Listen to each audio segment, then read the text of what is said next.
जय श्री हरि। श्री गणेशाय नमः। श्री सरस्वत्यै नमः। श्री गुरवे नमः।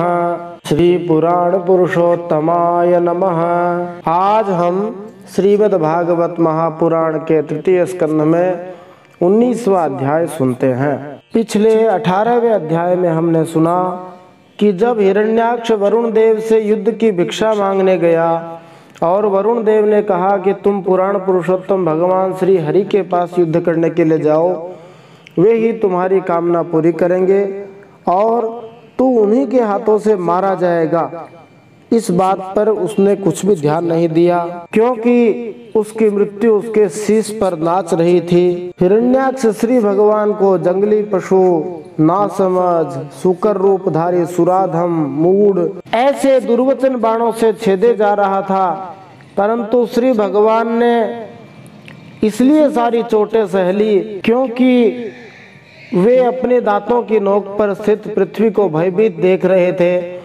इसलिए हिरण्याक्ष के किसी दुर्वचन का उन्होंने उत्तर नहीं दिया। श्री वराह भगवान ने पृथ्वी को अपनी आधार शक्ति का संचार करके स्थित किया।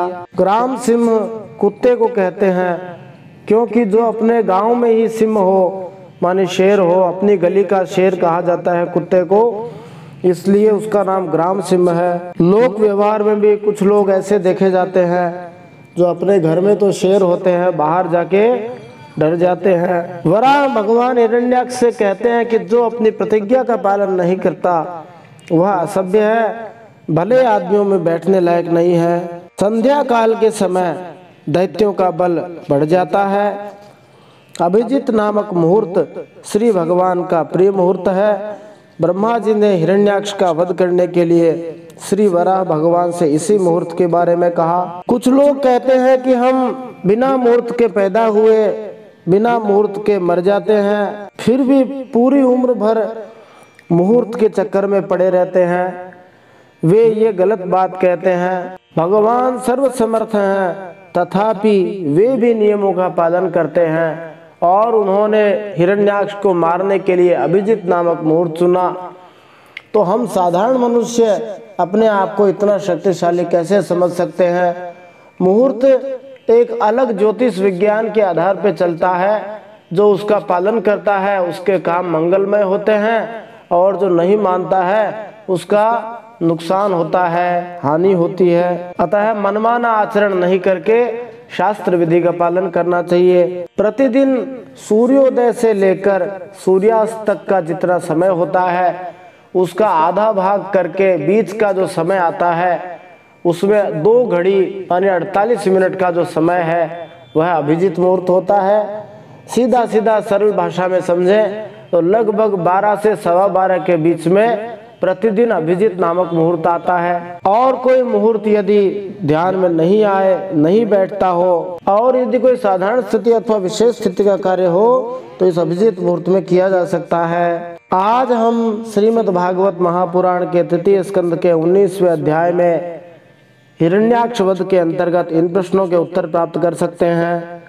हिरण्याक्ष ने श्री भगवान को निरस्त्र देखकर भी उन पर आक्रमण क्यों नहीं किया? देवराज इंद्र ने गरुड़ जी के छोड़े हुए तेजस्वी पंख को कब काटा था? श्री भगवान ने हिरण्याक्ष को खेल खिलाते हुए कैसे मारा? योगी जन समाधि योग के द्वारा भगवान का एकांत में क्यों ध्यान करते हैं? श्री भगवान किससे सहज ही प्रसन्न हो जाते हैं और किन पर जल्दी प्रसन्न नहीं होते? किस पर तो जल्दी प्रसन्न हो जाते हैं सहज ही और किस पर प्रसन्न नहीं होते? श्री हरि की हिरण्याक्ष वध लीला को सुनने, गाने अथवा अनुमोदन करने का क्या फल है? धन और यश की प्राप्ति कराने वाला, युद्ध में शक्ति बढ़ाने वाला कौन सा चरित्र है? तो आइए इन सब प्रश्नों के उत्तर आज के इस 19वें अध्याय में प्राप्त करते हैं। जय श्री हरि। नारायणं नमस्कृत्य नरं चैव नरोत्तमं देवीं सरस्वतीं व्यासं ततो जयमुदीरयेत्। भगवान श्री नरनारायण के चरणों में प्रणाम करते हुए, श्री गणेश जी भगवान के चरणों में प्रणाम करते हुए, सरस्वती माता के चरणों में प्रणाम करते हुए, पुराण पुरुषोत्तम भगवान श्री हरि के चरणों में प्रणाम करते हुए अनंत कोटि सब संत महात्माओं के चरणों में प्रणाम करते हुए, श्री व्यासदेव जी भगवान के चरणों में प्रणाम करते हुए आज हम श्रीमद् भागवत महापुराण के तृतीय स्कंध में 19वां अध्याय सुनते हैं। श्रीमद् भागवत महापुराणम तृतीय स्कंध अथैकोनविंशोऽध्यायः हिरण्याक्षवध।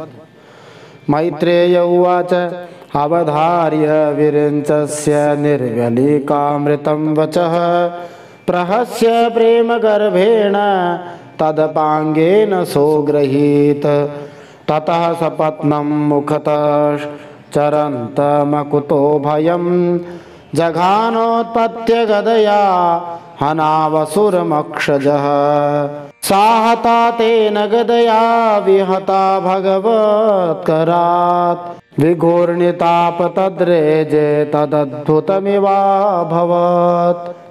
श्री मैत्रेय जी कहते हैं, हे विदुर जी, ब्रह्मा जी के ये कपट रहित अमृतमय वचन सुनकर श्री भगवान वराह ने उनके भोलेपन पर मुस्कुराकर अपने प्रेम पूर्ण कटाक्ष के द्वारा उनकी प्रार्थना स्वीकार कर ली।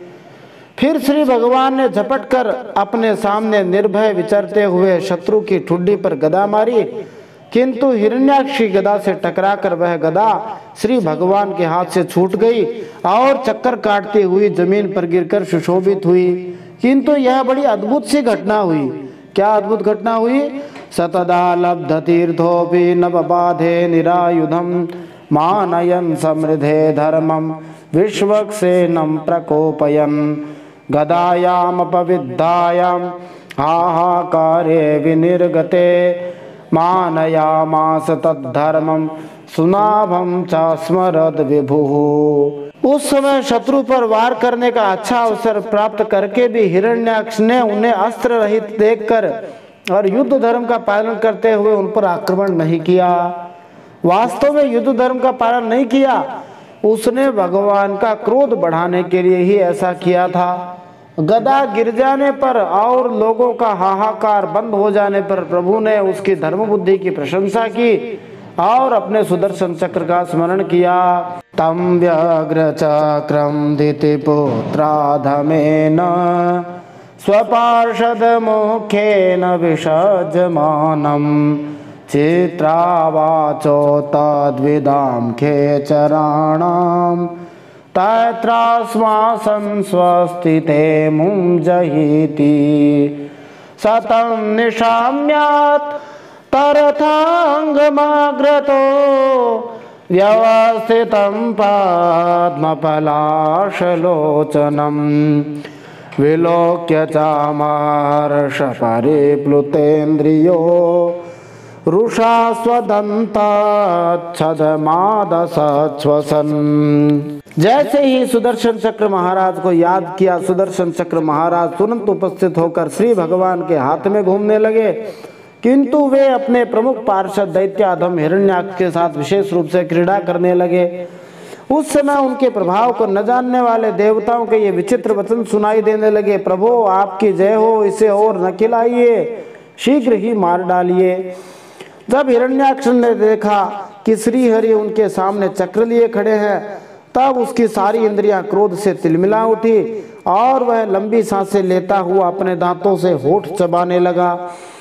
कराल दंष्ट चक्षुर्भ्याम संचक्षाणो दहन्निव अभिप्लुत्य स्वगदया हतोऽसीत्याह नद्धरिं तदा सव्येन तां साधो भगवान् यज्ञसूकरः लीलया मिषतः शत्रोः प्राहरद्वातरं हसम्।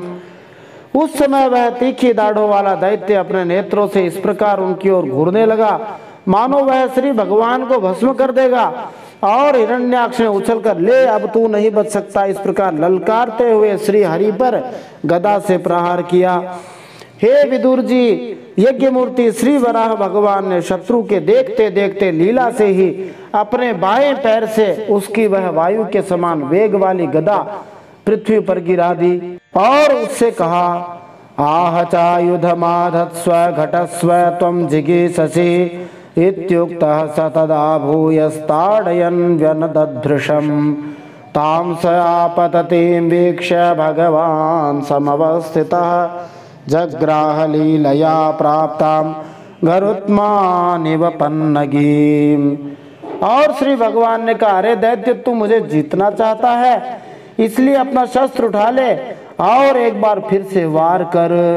भगवान के इस प्रकार कहने पर उसने फिर गदा चलाई और बड़ी भीषण गर्जना करने लगा। गदा को अपनी ओर आते देखकर श्री भगवान ने जहां खड़े थे वहीं से उसे आते ही अनायास इस प्रकार पकड़ लिया जैसे गरुड़ सापिन को पकड़ ले। स्वपौरुषे प्रतिहते हतमानो महासुरः नैच्छत् गदां दीयमानां हरिणा विगत प्रभः। जग्राह त्रिशिखं शूलं ज्वलज्वलनलोलुपं यज्ञाय धृतरूपाय विप्रायाभिचरन् यथा। अपने उद्यम को इस प्रकार व्यर्थ हुआ देख उस महादैत्य का घमंड ठंडा पड़ गया और उसका तेज नष्ट हो गया। अब की बार भगवान के देने पर उसने उस गदा को लेना न चाहा, किंतु जिस प्रकार कोई ब्राह्मण के ऊपर निष्फल अभिचार मारण आदि प्रयोग करे, मूठ आदि चलाए, वैसे ही उसने श्री यज्ञ पुरुष भगवान पर प्रहार करने के लिए एक प्रज्वलित अग्नि के समान लपलपाता हुआ त्रिशूल लिया। तदोजसा दैत्य महाभटार्पितम् चकासदन्तः खौदीर्न दीधिते चक्रेण चेच्छेद निशातनेमिना हरिर्यथा तार्क्ष्यपतत्र मुज्झितम्। महाबली हिरण्याक्ष का अत्यंत वेग से छोड़ा हुआ वह तेजस्वी त्रिशूल आकाश में बड़ी तेजी से चमकने लगा। तब श्री भगवान ने उसे अपनी तीखी धार वाले चक्र से ऐसे काटा जैसे देवराज इंद्र ने गरुड़ जी के छोड़े हुए तेजस्वी पंख को काट डाला था। एक बार गरुड़ जी महाराज अपनी माता विनता को सर्पों की माता कद्रू के दासीपने से मुक्त करने के लिए देवताओं के पास से अमृत छीन लाए थे। तब देवराज इंद्र ने गरुड़ जी पर अपना वज्र छोड़ा। इंद्र का वज्र कभी व्यर्थ नहीं जाता, इसलिए उस वज्र का मान रखने के लिए गरुड़ जी महाराज ने अपना एक पंख गिरा दिया, उसे वज्र ने काट डाला था। वृणे स्वशूले बहुधारिणा हरे प्रत्येत्य विस्तीर्ण मुरो विभूतिमत् प्रवृद्ध रोषः स कठोर मुष्टिना नदन प्रहृत्यांतरधीयतासुरः। भगवान के चक्र से अपने त्रिशूल के बहुत से टुकड़े देखकर उसे बड़ा दुख हुआ। हिरण्याक्ष ने श्री भगवान के पास जाकर उनके विशाल वक्षस्थल पर, जिस पर श्रीवत्स का चिन्ह सुशोभित है, कसकर घूंसा मारा और फिर बड़े जोर से गरज कर अंतर्धान हो गया। तेनेत्थमा हतः क्षत्तर भगवान आदिसूकरः नाकंपत मना क्वापि सृजाहत इव द्विपः अथोरुधा सृजन्मायां योगमायेश्वरे हरौ यां विलोक्य प्रजास्त्रस्ता मे निरेस्योपसंयमम्। जैसे हाथी पर पुष्पमाला की चोट का कोई असर नहीं पड़ता, वैसे ही उसके इस प्रकार घूंसा मारने से भगवान आदि वराह तनिक भी टस से मस नहीं हुए। जब वह महामायावी दैत्य मायापति श्री हरि पर अनेक प्रकार की मायाओं का प्रयोग करने लगा, जिन्हें देखकर सभी प्रजा बहुत डर गई और समझने लगी कि अब संसार का प्रलय होने वाला है। प्रभवोर्वायवश्चंडास्तमः पांसवमैरयन् दिग्भ्यो निपेतुर्ग्रावाणः क्षेपणैः प्रहिता इव द्यौर्नष्ट भगणाभ्रौगैः सविद्युत्स्तनयित्नुभिः वर्षद्भिः भूयकेशासृग् विणमूत्रास्थि निचा सकृत। बड़ी प्रचंड आंधी चलने लगी, जिसके कारण धूल से सब ओर अंधकार छा गया। सब ओर से पत्थरों की वर्षा होने लगी जो ऐसे लगते थे मानो किसी गुलेल से फेंके जा रहे हों। बिजली की चमचमाहट और कड़क के साथ बादलों के घिर जाने से आकाश में सूर्य चंद्र आदि ग्रह छिप गए तथा उनसे निरंतर पीप, केश, रुधिर, विष्ठा, मूत्र और हड्डियों की वर्षा होने लगी। गिरयः प्रत्यदृश्यन्त नानायुधमुचो नग दिग्वाससो यातो धान्यः शूल्यन्यो मुक्तमूर्धजाः बहुभिर्यक्षरक्षोभिः पत्यश्वरथकुञ्जरैः आततायिभिरुत्सृष्टा हिंस्रावाचोति वैशसाः। ऐसे ऐसे पहाड़ दिखाई देने लगे जो तरह तरह के अस्त्र शस्त्र बरसा रहे थे। हाथ में त्रिशूल लिए बाल खोले नंगी राक्षसियां दिखने लगी। बहुत से पैदल घुड़सवार रथी और हाथियों पर चढ़े सैनिकों के साथ आतताई यक्ष राक्षसों का मारो मारो काटो काटो ऐसा अत्यंत क्रूर और हिंसामय कोलाहल सुनाई देने लगा।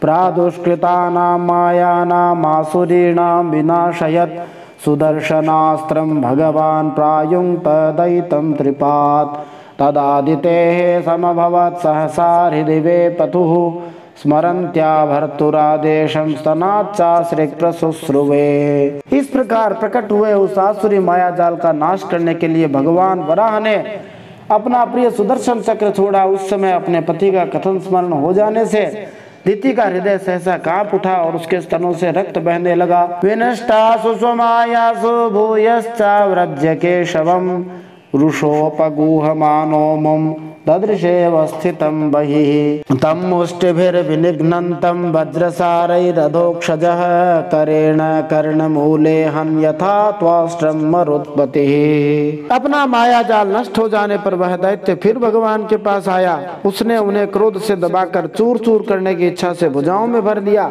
किंतु देखा कि वे तो बाहर ही खड़े हैं। अब भगवान को वज्र के समान कठोर मुक्कों से मारने लगा। तब इंद्र ने जैसे वृत्रासुर पर प्रहार किया था वैसे ही श्री भगवान वराह ने उस हिरण्याक्ष के कनपटी पर एक तमाचा मारा। साहतो विश्वजिताय वज्ञया परिभ्रमद्गात्र उदस्तलोचनः विशीर्ण बाभङ्गृशिरोरुहोपतद् यथा नगेन्द्रो लुलितो नभस्वता। विश्व विजयी श्री भगवान ने यद्यपि बड़ी उपेक्षा से ही तमाचा मारा था, माने ऐसे ही तमाचा मारा था जिसको हम कोई कोई कहते हैं उल्टे हाथ से थप्पड़ मारूंगा ऐसे करके, या ये तो मेरे बाएं हाथ का खेल है, इस उपेक्षा भाव से तमाचा मारा तो भी उस तमाचे थप्पड़ की चोट से हिरण्याक्ष का शरीर घूमने लगा।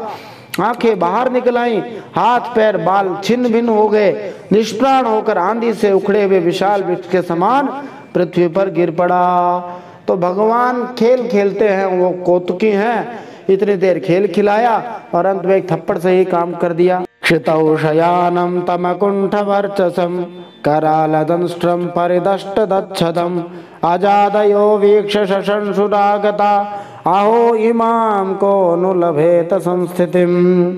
हिरण्याक्ष का तेज अब भी मलिन नहीं हुआ था। उस भयानक दाढ़ों वाले दैत्य को दांतों से होठ चबाते पृथ्वी पर पड़ा देख वहां युद्ध देखने के लिए आए हुए ब्रह्मा आदि देवता उसकी प्रशंसा करने लगे। क्या हो ऐसी अलभ्य मृत्यु किसको मिल सकती है। यम योगिनो योग समाधिना रहो ध्यायन्ति लिंगादसतो मुमुक्षया तस्यैष दैत्य ऋषभ पदाहतो मुखं प्रपश्यस्तनुमुत्ससर्जः एतौ तौ पार्षदावस्य शापाद्याता वसद्गतिं पुनः कतिपयैः स्थानं प्रपश्येतेह जन्मभिः। अपनी मिथ्या उपाधि से छूटने के लिए जिनका योगी जन समाधि योग के द्वारा एकांत में ध्यान करते हैं उन्हीं श्री भगवान के चरण प्रहार से उनका मुख देखते देखते उस दैत्यराज ने अपना शरीर त्याग दिया। ये हिरण्याक्ष और हिरण्यकशिपु श्री भगवान के ही पार्षद हैं। इन्हें शापवश यह अधोगति प्राप्त हुई है। अब कुछ जन्मों में ये फिर अपने स्थान पर पहुंच जाएंगे। देवाऊचु नमो नमस्ते अखिल यज्ञ तंतवे स्थितौ गृहीतामल सत्वमूर्तये देष्ट्याः तोयं जगतामरुन्तु दस् त्वत्पाद भक्त्या वयमीश निर्वृताः। देवता लोग कहने लगे, हे प्रभो हे हरे, आपको बारंबार नमस्कार है। आप संपूर्ण यज्ञों का विस्तार करने वाले हैं तथा संसार की स्थिति के लिए शुद्ध सत्व में मंगल विग्रह प्रकट करते हैं। बड़े आनंद की बात है कि संसार को कष्ट देने वाला यह दुष्ट दैत्य मारा गया। अब आपके चरणों की भक्ति के प्रभाव से हमें भी सुख शांति मिल गई। मैत्रेय उवाच एवं हिरण्याक्षमसह्य विक्रमं ससादयित्वा हरिरादिसूकर जगामलोकं स्वमखण्डितोत्सवं समीडितः पुष्करविष्टरादिभिः। श्री मैत्रेय जी कहते, विदुर जी, इस प्रकार महापराक्रमी हिरण्याक्ष का वध करके भगवान आदिवराह अपने अखंड आनंदमय धाम को पधार गए। उस समय ब्रह्मा आदि देवता उनकी स्तुति कर रहे थे। बोलिए वराह भगवान की जय। मया यथानुक्तमवादिते हरे कृतावतारस्य सुमित्र चेष्टितं यथा हिरण्याक्ष उदार विक्रमो महामृधे क्रीडन वंदिराकृतः। भगवान अवतार लेकर जैसी लीलाएं करते हैं और जिस प्रकार उन्होंने भीषण संग्राम में खिलौने की भांति महापराक्रमी हिरण्याक्ष का वध कर डाला, मित्र विदुर जी वह सब चरित जैसा मैंने गुरु मुख से सुना था तुम्हें सुना दिया। सूत उवाच इति कौशारवाख्यातामाश्रुत्य भगवत कथां क्षत्तानंदं परम लेभे महाभागवतो द्विज। अन्येषां पुण्यश्लोकानां मुद्दाम यशसां सताम् उपसृत्य भवेन्मोद श्रीवत्सांकस्य किं पुनः। सूत जी कहते हैं, हे शौनक जी, मैत्रेय जी के मुख से भगवान की यह कथा सुनकर विदुर जी महाराज को बड़ा आनंद हुआ, क्योंकि वो परम भागवत थे। जब अन्य पवित्र कीर्ति परम यशस्वी महापुरुषों का चरित्र सुनने से ही बड़ा आनंद होता है, तब श्रीवत्सधारी भगवान श्री हरि की ललित ललाम लीलाओं की तो बात ही क्या है।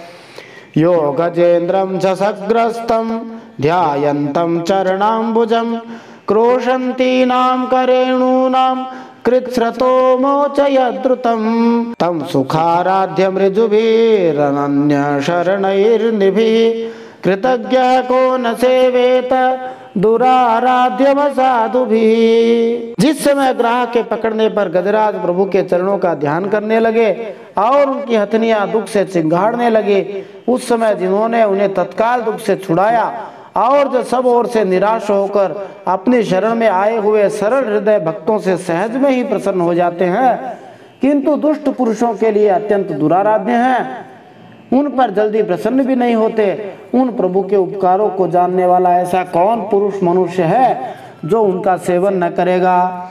तो जो सब ओर से निराश होकर हारे को हरिनाम इस भाव से भगवान के शरण में चला जाए तो भगवान उससे प्रसन्न हो जाते हैं, और जो दुष्ट है उससे भगवान कभी प्रसन्न नहीं होते। यो वै हिरण्याक्ष वधम महाद्भुतम विक्रीडितम कारण सुकरात्मनः शृणोति गायत्यनुमोदतेञ्जसा विमुच्यते ब्रह्मवदादपि द्विजाः।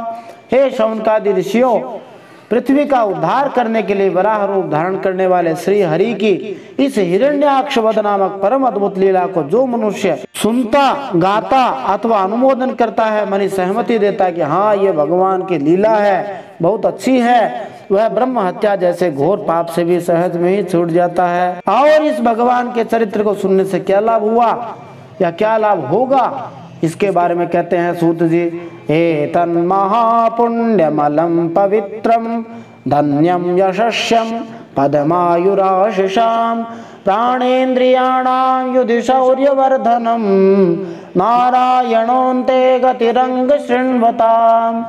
यह श्री हरि का वाराह भगवान का चरित्र अत्यंत पुण्यप्रद, परम पवित्र, धन और यश की प्राप्ति कराने वाला, आयु वर्धक और कामनाओं की पूर्ति करने वाला तथा युद्ध में प्राण और इंद्रियों की शक्ति बढ़ाने वाला है। सभी प्रकार की परीक्षाओं में भी एक प्रकार से शक्ति देने वाला है। जो लोग इसे सुनते हैं उन्हें अंत में श्री भगवान का आश्रय प्राप्त होता है। इति श्रीमद्भागवते महापुराणे पारमहंस्यां संहितायां तृतीय स्कंदे हिरण्याक्षवधो नाम एकोनविंशोऽध्यायः। श्रीमन्नारायणार्पणमस्तु। इस प्रकार श्रीमद्भागवत महापुराण परमहंसों की संहिता के तृतीय स्कंद में हिरण्याक्षवध नामक 19वां अध्याय भगवान श्रीमन्नारायण के चरणों में समर्पित हो।